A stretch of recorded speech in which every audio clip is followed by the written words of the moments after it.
Hello दोस्तों, मैं अलका पटेल आप सभी का आपके अपने YouTube channel exam education point पर स्वागत करती हूँ। ये क्लास बिहार शिक्षक भर्ती के लिए है।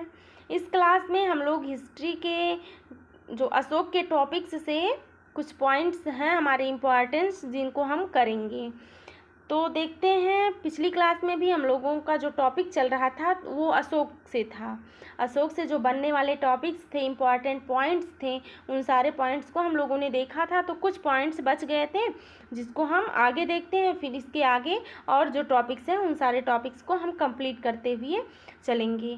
तो अगर आप लोग पिछली क्लासेस नहीं देखे हैं तो आप लोग पिछली क्लासेस देख लें, नीचे डिस्क्रिप्शन में लिंक दिया गया है। और अगर आप लोग चैनल पर नए हैं तो आप लोग चैनल को सब्सक्राइब कर लें और बेल आइकन को प्रेस कर दें, ताकि आप लोगों को आगे आने वाली क्लासेस की नोटिफिकेशंस मिलती रहें। तो हम लोग अपनी क्लास शुरू करते हैं। जो अशोक से बचे हुए पॉइंट्स थे वो उनको कंप्लीट करते हैं पहले, इसके बाद नेक्स्ट टॉपिक शुरू करते हैं। देखते हैं, पॉइंट जो है पहला वो दिया है, सैनिक प्रबंध का सर्वोच्च अधिकारी जो था वो अंतपाल कहा जाता था। ठीक, क्या कह रहा है, अशोक के टाइम में जो सैनिक प्रबंध का सर्वोच्च अधिकारी था वो अंतपाल कहलाता था। यह सीमांत क्षेत्रों का भी व्यवस्थापक होता था। मेगास्थनीज के अनुसार चंद्रगुप्त मौर्य की सेना में 6 लाख पैदल, 50,000 अश्वारोही, 9,000 हाथी और 800 रथों से सुसज्जित अजेय सैनिक थे। किसके? अशोक के जो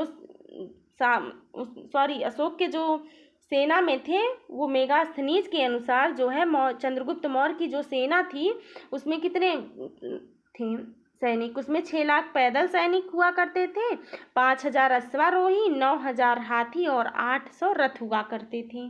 ठीक, आगे देखते हैं। अगला दिया है, अशोक के परवर्ती मौर्य सम्राट। क्या कह रहा है? अशोक के परवर्ती मौर्य सम्राट। इसमें दिया है, मगध साम्राज्य के महान मौर्य सम्राट अशोक की मृत्यु 232 ईसा पूर्व में हुई थी। अशोक के उपरांत अगले 5 दशक तक उनके निर्बल उत्तराधिकारी शासन संचालित करते रहे। अगला दिया है, अशोक के उत्तराधिकारी जो थे वो कौन थे? देखिए क्या कह रहा, अशोक के जो उत्तराधिकारी में दिया है वो अशोक की मृत्यु के बाद मौर्य साम्राज्य पश्चिम और पूर्वी भागों में बंट गया। फिर आगे कह रहा है, पश्चिम भाग पर कुणाल शासन करता था, जबकि पूर्वी भाग पर संप्रति का शासन था। लेकिन 180 ईसा पूर्व तक पश्चिमी भाग पर बैक्ट्रिया और यूनानियों का पूर्ण अधिकार हो गया था। ठीक, फिर कह रहा है पूर्वी भाग पर दशरथ का राज्य था। अगला पॉइंट है, अंतिम मौर्य सम्राट बृहद्रथ की हत्या उसके सेनापति पुष्यमित्र ने कर दी थी। इससे मौर्य साम्राज्य समाप्त हो गया। अंतिम जो मौर्य सम्राट था बृहद्रथ की जो हत्या थी उसके सेनापति पुष्यमित्र ने कर दी थी। तो आगे देखते हैं इसके बाद क्या होता है। इसके बाद शुंग वंश की स्थापना होती है। तो शुंग वंश में देखते हैं, मौर्य सम्राट बृहद्रथ की हत्या कर उसका सेनापति पुष्यमित्र शुंग मगध का शासक बन गया। फिर अगला है, उसकी उपाधि जो थी वो सेनानी थी। किसकी? पुष्यमित्र शुंग की जो उपाधि थी वो सेनानी थी। उसने यवन आक्रमण को विफल किया। आगे दिया है, पुष्यमित्र ने 2 अश्वमेध यज्ञ किए। इसमें इसके जो पुरोहित थे वो पतंजलि थे। जो पुष्यमित्र ने 2 अश्वमेध यज्ञ किया उसके जो पुरोहित थे वो पतंजलि थे। आगे दिया है, पुष्यमित्र शुंग के काल में ही पतंजलि ने महाभाष्य और मनु ने मनुस्मृति की रचना की थी। तो पतंजलि ने महाभाष्य की जो रचना की थी वो किसके शासनकाल में की थी? तो वो पुष्यमित्र शुंग के। और मनु ने मनुस्मृति की रचना की थी। आगे दिया है, उसके बाद उसका पुत्र अग्निमित्र शासक बना। इसी अग्निमित्र और मालविका से जुड़ी कहानी पर महाकवि कालिदास ने मालविकाग्निमित्रम नामक नाटक की रचना कर दी थी। आगे दिया है, देवभूत इस वंश का अंतिम शासक था। शुंग वंश का अंतिम शासक देवभूत ही था। आगे है, अगला वंश है कण्व वंश। कण्व वंश को देखते हैं। देवभूति के जो मंत्री थे वसुमित्र ने उसकी हत्या कर कण्व वंश की नींव डाली। आगे है कण्व का जो अंतिम शासक था वो कौन था, वो सुशर्मा था। सुशर्मा जो है वो कण्व का आखिरी शासक था। आगे दिया है कुषाण वंश। कुषाण वंश से देखते हैं, कुषाण वंश में दिया है कनिष्क ने पाटलिपुत्र को विजित कर अश्वघोष को अपने साथ ले लिया। ठीक, देखिए कनिष्क ने पाटलिपुत्र को विजित कर अश्वघोष को अपने साथ ले गया। कुषाणकालीन नागार्जुन नालंदा के एक प्रसिद्ध रसायनविद थे। ठीक, जो नागार्जुन थे वो नालंदा के क्या थे, रसायनविद थे प्रसिद्ध। उन्होंने प्रयोगशाला में प्रयोग किए जाने वाले उपकरण वीकर का आविष्कार नागार्जुन ने किया था। आगे देखते हैं कुषाण साम्राज्य के बाद पाटलिपुत्र पर लिच्छवियों का शासन रहा। ठीक, कुषाण साम्राज्य के बाद जो पाटलिपुत्र पर शासन हुआ वो किसका था, वो लिच्छवियों का था शासन। आगे है देखते हैं गुप्त वंश। गुप्त वंश में देखते हैं, गुप्त वंश में दिया है समुद्रगुप्त का प्रयाग प्रशस्ति। क्या कह रहा है, समुद्रगुप्त का प्रयाग प्रशस्ति, कुमारगुप्त का विल्सन स्तंभ लेख तथा स्कंदगुप्त का भीतरी स्तंभ लेख के आधार पर निष्कर्षतः इस वंश का प्रथम शासक श्रीगुप्त था।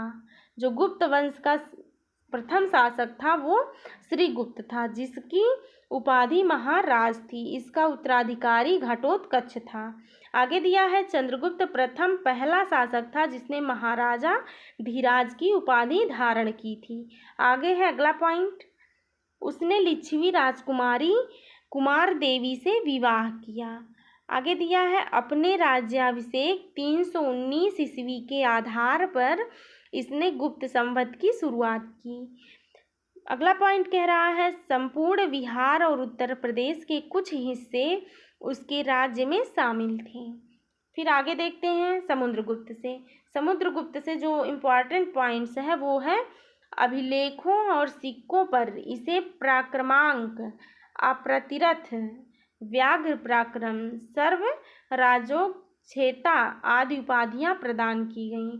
ठीक, क्या कह रहा है, समुद्रगुप्त के बारे में कहा जा रहा है अभिलेखों और सिक्कों पर इसे पराक्रमांक, अप्रतिरथ, व्याघ्र पराक्रम, सर्व राजोक्षेता आदि उपाधियां प्रदान की गईं।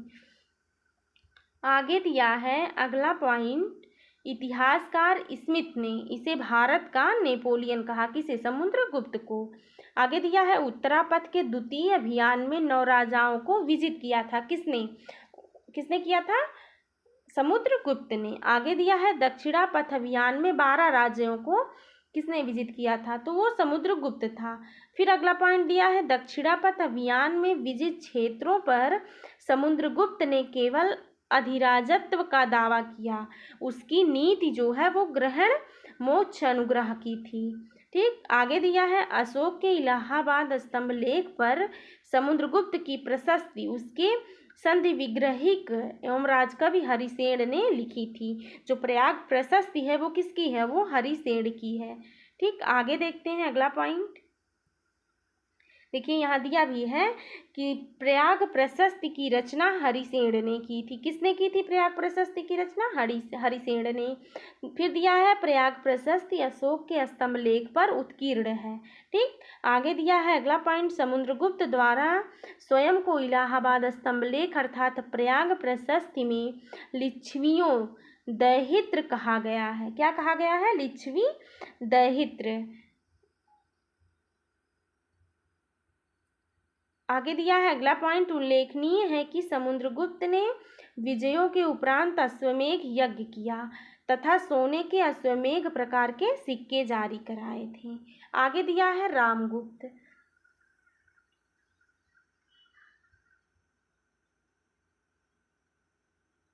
रामगुप्त दिया है, इसकी ऐतिहासिकता जो संदिग्ध है रामगुप्त की, इनके बारे में कोई इम्पोर्टेंट पॉइंट नहीं है। बस इतना जानिए कि इनके बारे में कोई जानकारी नहीं है, यह जो ऐतिहासिकता है इनकी वो अभी संदिग्ध है। आगे दिया है चंद्रगुप्त द्वितीय। चंद्रगुप्त द्वितीय में दिया है इसे देवराज, देवगुप्त, देवश्री, विक्रमादित्य, परम भागवत आदि नाम या आदि उपाधियों से भी जाना जाता था। आगे दिया है इसने ध्रुव देवी और कुबेर नागा से विवाह किया। किसने, चंद्रगुप्त द्वितीय ने ध्रुव देवी और कुबेर नागा से विवाह किया था। आगे है अगला पॉइंट। अगला पॉइंट कह रहा है दिल्ली के मेहरौली स्थित लौह स्तंभ लेख पर चंद्र शासक द्वारा सिंधु के पार वाहलिकों और पूर्व में बंग शासकों पर विजय का वर्णन है। चंद्र की पहचान चंद्रगुप्त द्वितीय से की जाती है। क्या कह रहा है? चंद्र की पहचान चंद्रगुप्त द्वितीय से की जाती है। इसने अपनी पुत्री प्रभावती का विवाह वाकाटक नरेश रुद्रसेन द्वितीय से किया था। फिर आगे कह रहा है चीनी यात्री फाहियान ने इसके समय में ही भारत की यात्रा की थी। आगे दिया है अगला पॉइंट। ऐसा माना जाता है कि उसके दरबार में नवरत्न विराजते थे, जिसमें कालिदास, धन्वंतरी, छपड़क, अमर सिंह, शंकु, बेताल, भट्ट, घटकर्पण, बराह मिहिर और बरुरुचि जैसे विद्वान शामिल थे। आगे देखते हैं। आगे दिया है कुमारगुप्त प्रथम। कुमारगुप्त प्रथम के बारे में देखते हैं। मंदसौर अभिलेख क्या कह रहा है?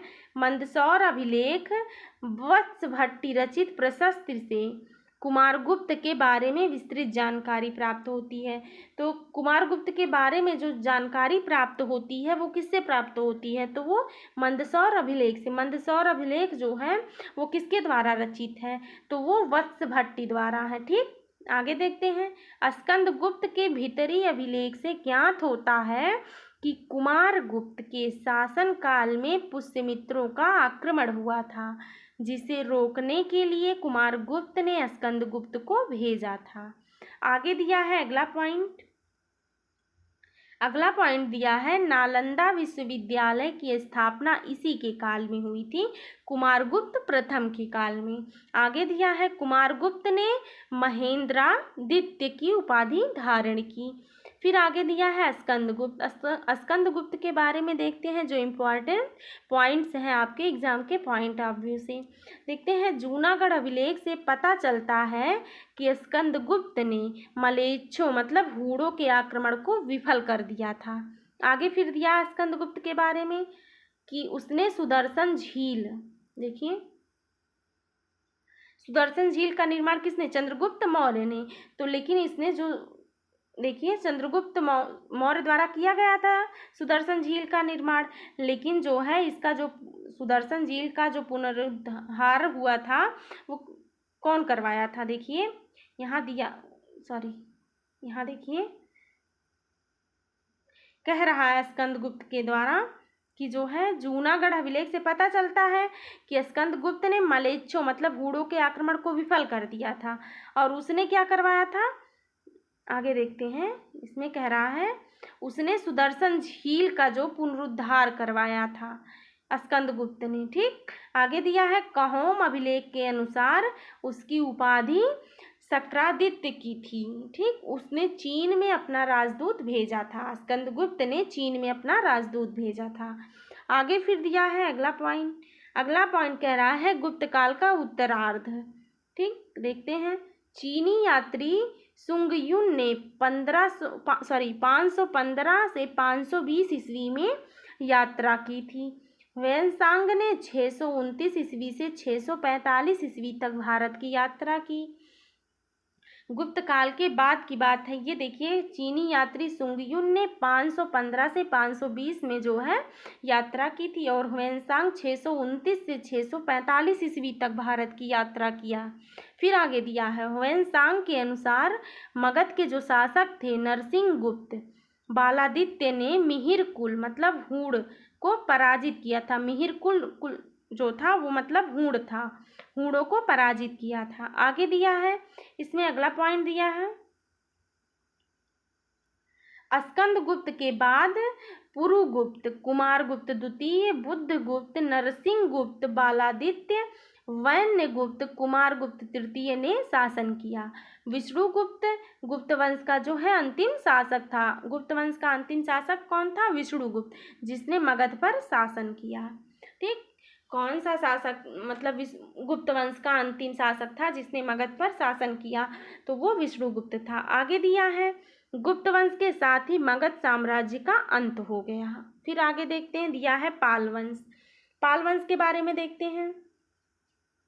पाल वंश का जो संस्थापक था वो गोपाल को माना जाता है। बिहार उसके राज्य में शामिल था। पाल वंश का जो संस्थापक था गोपाल, इसका जो समय था वो 750 से 770 ईस्वी को माना जाता है। आगे दिया है, गोपाल ने ओदंतपुरी महाविहार और विश्वविद्यालय की स्थापना की, जो बिहार शरीफ नालंदा जिले में स्थित है। ठीक, यह महाविहार हिरण्यप्रभात पर्वत पर पंचानन नदी के किनारे स्थित था। फिर आगे दिया है इसमें धर्मपाल। धर्मपाल का देखते हैं, जो समय था वो धर्मपाल का समय है 770 से 810 ईस्वी। ठीक, इसमें दिया है धर्मपाल के बारे में, इसी के समय त्रिपक्षीय संघर्ष शुरू हुआ। प्रतिहार नरेश वत्सराज ने धर्मपाल को पराजित किया। आगे चलकर राष्ट्रकूट नरेश ध्रुव ने धर्मपाल और वत्सराज दोनों को पराजित कर दिया। पहले जो है प्रतिहार नरेश वत्सराज ने धर्मपाल को पराजित किया, फिर आगे चल के राष्ट्रकूट नरेश ध्रुव ने धर्मपाल और वत्सराज दोनों को पराजित कर दिया। आगे है अगला पॉइंट, ध्रुव के दक्षिण लौटने पर धर्मपाल ने कन्नौज पर आक्रमण कर इंद्रायुध को परास्त कर अपने समर्थक चक्रायुध को कन्नौज के सिंहासन पर बैठाया।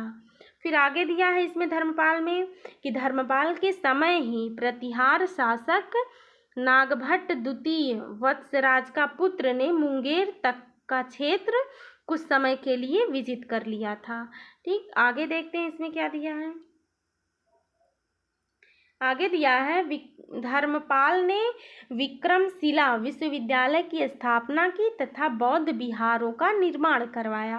धर्मपाल ने विक्रमशिला विश्वविद्यालय की स्थापना और बौद्ध विहारों का निर्माण करवाया। फिर आगे दिया है, विक्रमशिला महाविहार और विश्वविद्यालय भागलपुर जिले में अंतीचक गांव में है, अंतीचक गांव में स्थित है। आगे दिया है फिर अगला पॉइंट दिया है, सोमपुरा महाविहार बांग्लादेश के नौगांव जिले के पहाड़पुर गांव में।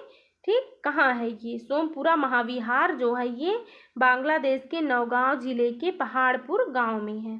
तो सोमपुरा महाविहार का निर्माण भी धर्मपाल ने ही करवाया था।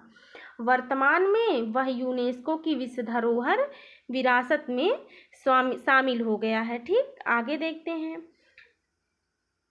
धर्मपाल को अभिलेखों में परम सौगात कहा गया है। गुजराती कवि सोंढल ने इसे उत्तरा पथस्वामी कहा है। ठीक, गुजराती कवि जो सोंढल थे उन्होंने क्या कहा है धर्मपाल को, उन्होंने उत्तरापथ स्वामी कहा है। आगे देखते हैं, आगे दिया है देवपाल। देवपाल के बारे में देखते हैं। देवपाल ने मुंगेर को अपनी राजधानी बनाया और इसने जावा सुमात्रा इंडोनेशिया के जो शैलेंद्र वंशी शासक थे बालपुत्र देव को नालंदा में विहार बनवाने हेतु 5 गांव प्रदान किए थे। बस यही इतने पॉइंट्स जो है देवपाल से इम्पोर्टेंट है। आगे देखते हैं, महीपाल। महीपाल के बारे में देखते हैं, इसने पाल वंश की पुनर्स्थापना का श्रेय दिया जाता है। किसे? महीपाल प्रथम को।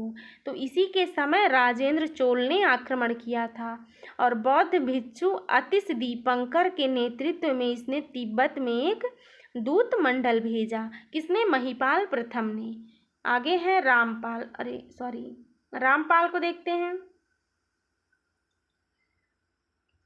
रामपाल जो थे वो इस वंश के अंतिम शासक माने जाते हैं। इसी के समय कैवर्त विद्रोह हुआ था। आगे देखते हैं कुछ इंपॉर्टेंट पॉइंट्स हैं। तो पाल वंश का अंतिम शक्तिशाली शासक कौन था? रामपाल। कैवर्त विद्रोह के समय शासक कौन था? रामपाल। कवि सोंढल द्वारा उत्तरापथ स्वामी की उपाधि दी गई किसको? धर्मपाल को दी गई। ओदंतपुरी महाविहार किस नदी के किनारे स्थित है? तो पंचानन नदी के किनारे है। आगे दिया है, अरबों द्वारा पाल राज्यों को कहा जाता था, क्या कहा जाता था? तो वो रूह माँ कहा जाता था। और देवपाल की माता का नाम रन्ना देवी था। फिर देखते हैं आगे कर्नाट वंश। क्या है? कर्नाट वंश। कर्नाट वंश में दिया है इस वंश का जो शासक था वो नान्यदेव था। कौन था? नान्यदेव। इसके बाद गंगदेव, फिर उसका पुत्र नरहरि, नरसिंह देव शासक बना। कौन था? कर्नाट वंश। कर्नाट वंश का जो शासक था वो नान्यदेव था। उसके बाद गंगदेव, फिर उसका पुत्र नरसिंह देव जो है शासक बना। नरसिंह देव के समय ही बख्तियार खिलजी ने बिहार पर आक्रमण किया तथा नालंदा, विक्रमशिला जैसे महाविहारों को ध्वस्त कर दिया। ठीक, तो एक बार हम लोग ये और देख लेते हैं, ये जो पॉइंट्स हैं आपके एग्जाम के पॉइंट ऑफ व्यू से इम्पॉर्टेंट हैं। देखते हैं, जो पाल वंश का जो अंतिम शक्तिशाली शासक था वो रामपाल। कैवर्त विद्रोह के समय रामपाल था। कवि सोंडल द्वारा उत्तरापद स्वामी की जो उपाधि है वो धर्मपाल को, और ओदंतपुरी महाविहार जो है वो किस नदी के किनारे है? तो वो पंचानन नदी के किनारे है। और अरबों द्वारा पाल राज्यों को रू माँ कहा जाता था, और देवपाल की जो माता का नाम था वो रन्ना देवी था। ठीक, तो आज की क्लास यहीं तक। आप लोगों को क्लास कैसी लगी आप लोग कमेंट में अवश्य बताएं। मिलते हैं अगली क्लास में, तब तक के लिए आप लोग अपना ध्यान रखिए, अपनी तैयारी बेहतरीन ढंग से करिए। हम लोग अगली क्लास में मिलते हैं अगले टॉपिक के साथ। तब तक के लिए जय हिंद।